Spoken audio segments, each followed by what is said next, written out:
സ്വർണം ഒഴുകുന്ന നദി അല്ലെങ്കിൽ സ്വർണം ഉൽപ്പാദിപ്പിക്കുന്ന നദി ഇന്ത്യയിലുണ്ട്.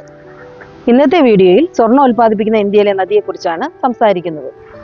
സ്വർണത്തിന്റെ അരുവി എന്ന് വിളിക്കുന്ന ഈ നദി ജാർഖണ്ഡ്, പശ്ചിമ ബംഗാൾ, ഒഡീഷ എന്നീ സംസ്ഥാനങ്ങളിലൂടെയാണ് ഒഴുകുന്നത്. ഐതിഹ്യങ്ങൾ പ്രകാരം ഇവിടെ സ്വർണം ഒഴുകുന്നു എന്നാണ് വിശ്വാസം. 474 കിലോമീറ്റർ നീളത്തിൽ ഒഴുകുന്ന ഈ നദി ഇന്ത്യയുടെ സ്വർണ്ണ കലവറയായി കരുതുന്നു. സുബർണരേഖ എന്നാണ് ഈ നദിയുടെ പേര്. ജാർഖണ്ഡിന്റെ തലസ്ഥാനമായ റാഞ്ചിയിലെ ഛോട്ടാ നാഗ്പൂർ പീഠഭൂമിയിലുള്ള നാഗ്ഡി ഗ്രാമത്തിലാണ് ഈ നദിയുടെ ഉത്ഭവം. ഈ നദിയിൽ പലപ്പോഴും ശുദ്ധമായ സ്വർണം കണ്ടെത്തിയിട്ടുണ്ട്.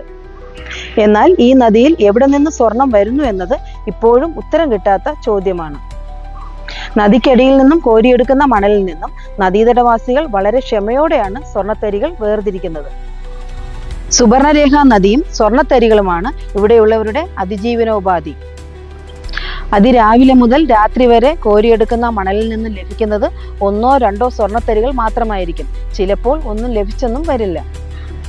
എങ്കിലും കുലത്തൊഴിൽ ഉപേക്ഷിക്കാൻ തയ്യാറാകാത്ത, പാരമ്പര്യത്തെ മുറുകെ പിടിക്കുന്ന ഒരു കൂട്ടം ജനതയാണ് ഈ നദിക്കരയിൽ താമസിക്കുന്നത്. സുബർണരേഖ നദിയും ഇവിടുത്തെ സ്വർണ്ണത്തരികളും നിങ്ങൾക്കൊരു പുതിയ അറിവായിരുന്നു. നിങ്ങളുടെ അഭിപ്രായങ്ങൾ കമന്റ് ബോക്സിൽ എഴുതുമല്ലോ. വീഡിയോ ഇഷ്ടപ്പെട്ടാൽ ലൈക്ക് ചെയ്യാനും ചാനൽ സബ്സ്ക്രൈബ് ചെയ്യാനും മറക്കരുത്.